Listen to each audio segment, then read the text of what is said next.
If you have any confusion, then you comment me or call me. Thanks for watching. Welcome students.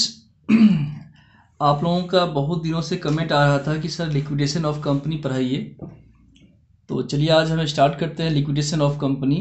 बिल्कुल सामान्य और सरल भाषा में हम आपको समझाने का प्रयास करेंगे। इसको हिंदी में बोलते हैं कंपनी का समापन या कंपनियों का समापन, ठीक है ना। अब ये क्या होता है, सबसे पहले है कि कंपनी एक कृत्रिम और वैधानिक व्यक्ति होती है। कंपनी का जन्म विधान के द्वारा या कानून के द्वारा होता है। कंपनी की अपनी एक सार मुद्रा होती है। कंपनी के जो अंश होते हैं ना, या कंपनी की जो पूंजी होती है वह अंशधारियों में या अंशों में बटी होती है। तो कंपनी के समापन का मतलब है कि कंपनी का व्यापार पूरी तरह से बंद कर दिया जाता है। अब यहाँ पर क्वेश्चन है कि बंद क्यों होता है। किसी भी कंपनी का जो निर्माण होता है ना, वह लाभ के लिए होता है। कंपनी की परिभाषा ही है कि कंपनी जो है लाभ के लिए बनाई गई व्यक्तियों की एक ऐच्छिक संघ या संस्था से है, जिसकी पूंजी हस्तांतरणीय अंशों में विभाजित होती है। तो कहने का मतलब है कि कंपनी की जो पूंजी होती है वह अंशों में बटी होती है। कंपनी का जो निर्माण होता है वह लाभ के लिए होता है। अब है कि मान लेते हैं कि आपने कोई कंपनी बनाई, आपका उद्देश्य था लाभ कमाना। यदि आपको लाभ नहीं हो रहा है, आपको हानि हो जाती है, तो आपका मन थोड़ा सा जो है ना मायूस होता है। और यदि लगातार कई वर्षों तक हानि हो जाए, लॉस हो जाए आपको, तो फिर आप क्या करते हैं, आपके सामने में एक ही ऑप्शन बचता है कि इस तरह के व्यापार को बंद कर दो जहाँ से लॉस हो रहा है। लॉस होने का मतलब है आपकी जो संपत्ति है वो घट रही है और जो आपका दायित्व है वो आपका बढ़ रहा है। तो ऐसी कंडीशन में कंपनी को बंद कर दिया जाता है। कंपनी को बंद करना ही कंपनी का समापन कहलाता है। तो ऐसे कंडीशन में जो है ना एक खाता खोला जाता है, उसका नाम है लिक्विडेटर्स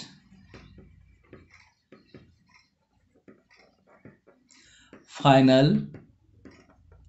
स्टेटमेंट ऑफ अकाउंट। इसको बोलते हैं निस्तारक का अंतिम विवरण खाता। अब जब कंपनी बंद हो रही है तो ऐसे कंडीशन में क्या होता है, कंपनी के जो लेनदार होते हैं, कर्जदार होते हैं, महाजन होते हैं, उसको पेमेंट करना होता है।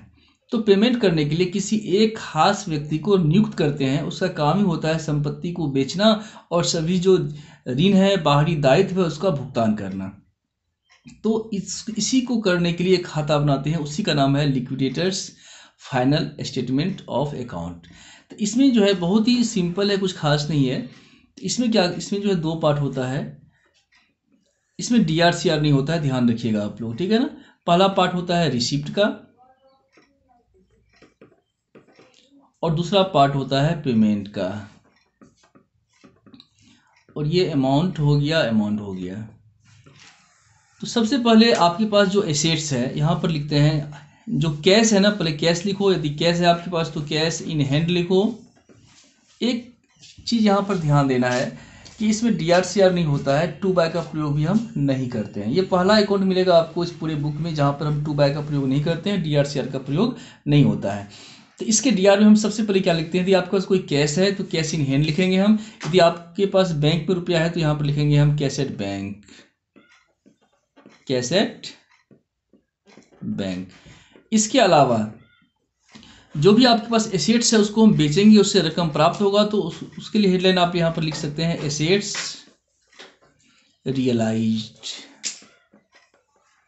अब आपके पास क्या सब संपत्ति है, जैसे कि आप ले सकते हैं प्लांट, ले सकते हैं फर्नीचर, ले सकते हैं प्लांट है, फर्नीचर है, डेटर्स है, और भी जो भी संपत्तियां हैं, ठीक है ना। इसके अलावा यदि कोई सिक्योर क्रेडिटर्स है, आपको वहां से जो है ना सरप्लस प्राप्त हो रहा है, तो उसको हम यहाँ पर लिखते हैं कि रिसीव्ड फ्रॉम फुल्ली सिक्योर्ड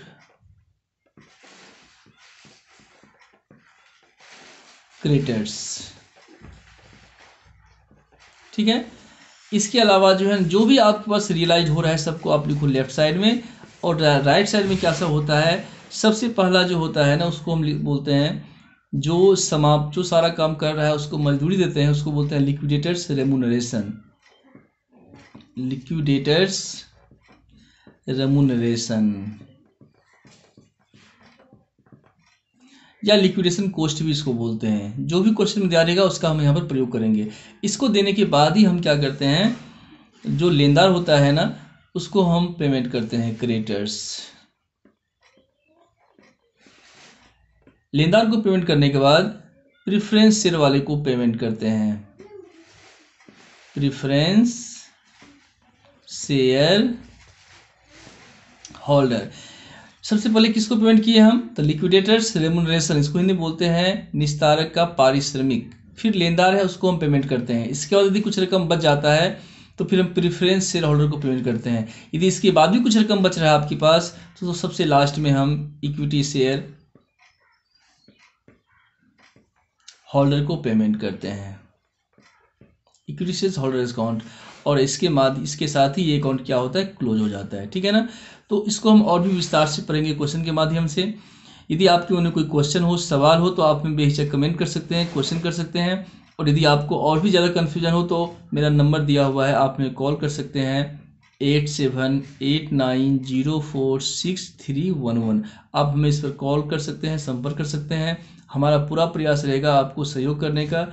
और भी जो भी क्वेश्चन जो आपसे नहीं बन पा रहा हो तो आप में कमेंट करेंगे, जैसे ही हमें समय मिलेगा हम उसको बना के अपलोड करने का पूरा प्रयास करेंगे। थैंक्स, मिलते हैं अगले वीडियो में एक क्वेश्चन के साथ।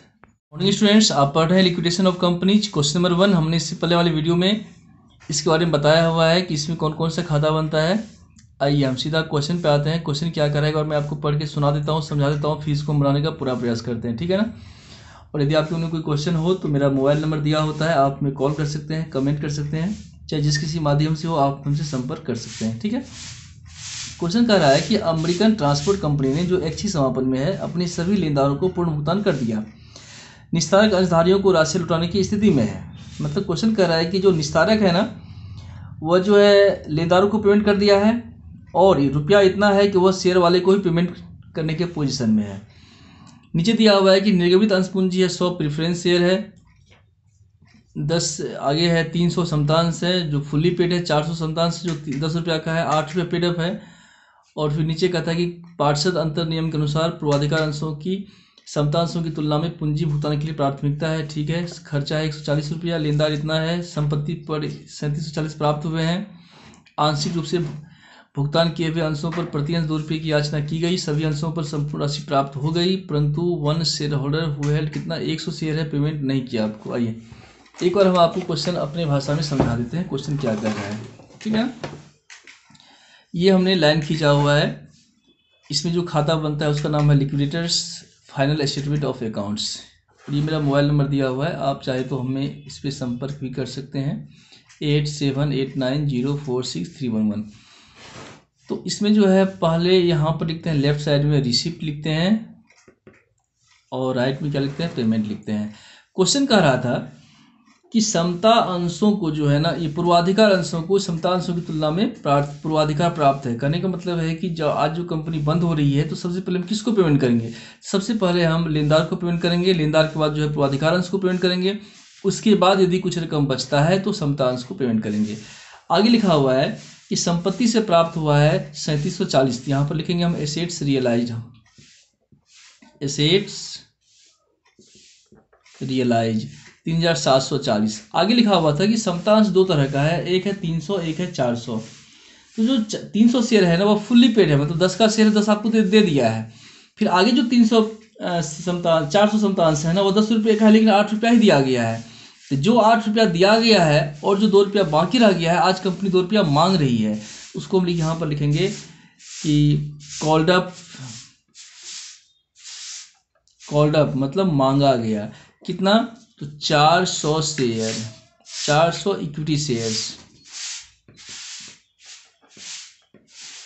कितना, तो 2 ईच, 2 रुपया के हिसाब से मांगा गया तो 800 रुपया जमा करना है। लेकिन इसमें कहा गया कि एक अंशधारी जिसके पास 100 अंश है पेमेंट नहीं किया, तो जो रकम नहीं मिलता है उसको बोलते हैं कॉल्स इन एरियर। इसमें लेस कर दो calls in arrear, calls in